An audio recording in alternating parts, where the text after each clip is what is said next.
Hi, Kev, Tabletop Upgrades here, and another Workshop Wednesday where I'm going to share with you some of my 2-second lean improvements this week. Focus mainly around the laser cutter this week. So I've still got my Kanban cards on the front, that's a work in progress. But last week I produced these 3D printed handles to secure the front panel. But one of the guys on the Lean chat suggested that I just magnetise it and I can get in there for cleaning, and it's much easier. So thank you to Phil for that one. And then it sort of inspired me once I found a home for these, because they'll still be useful for when I move the laser cutter in a few weeks or if it ever has to go into repair. So I found a permanent home for those and labelled it up. And I've done the same at the back, because this week I had quite a bad near miss, not in terms of injury but nearly in terms of machine damage, as I used to keep lots of random bits of equipment, bags and stuff down here. And I got something stuck in this pulley here, and it stalled one of the stepper motors, made a horrific sound. I thought I'd broken the laser cutter, but I thought if ever there was a warning to sort things out, that was it. So I found a home for all the oil, maintenance Allen keys. I found the exact Allen keys, including the star key that's required for every bolt on this, and next week I'm going to colour code those so that there's no uncertainty.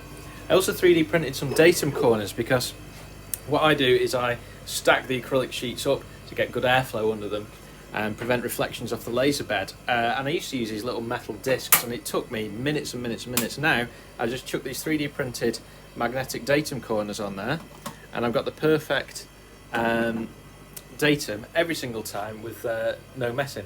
The next one I'm going to show you, I'm going to cut away, and it's improvement on my glue press.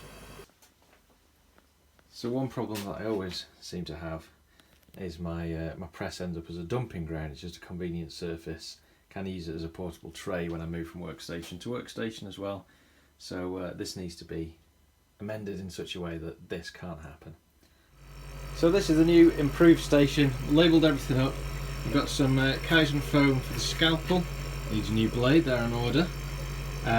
We've got the active glue bottle, which is a little squeezy one that I use, and that's all magnetised, so it fits in there, no chance of that knocking over. I've got the refill pots and a 2-bin system. And then, so when this is empty, move it in, put the new one in there, and then the bottom here is a QR code which takes me to the Amazon page to order some more. And I've got all my jigs and fixtures in this little area here. This is the finished Arrow product that I make, and these are removable magnets. If I change the size of them, I can reorder that.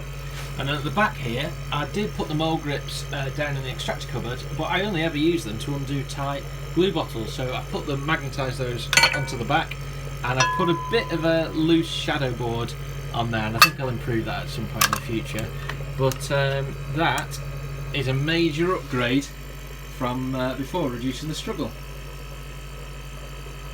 And when I started these lean improvements just a month ago, I was worried that I was going to run out of them, and it seems to be that the more you make, the more opportunities there are to improve things. And I've just kept carried on in that vein, labelling things up, finding a home for them. Now I've got a paintbrush up there so that I can easily clean. So it just gets easier and easier. So I'll see you in the next one.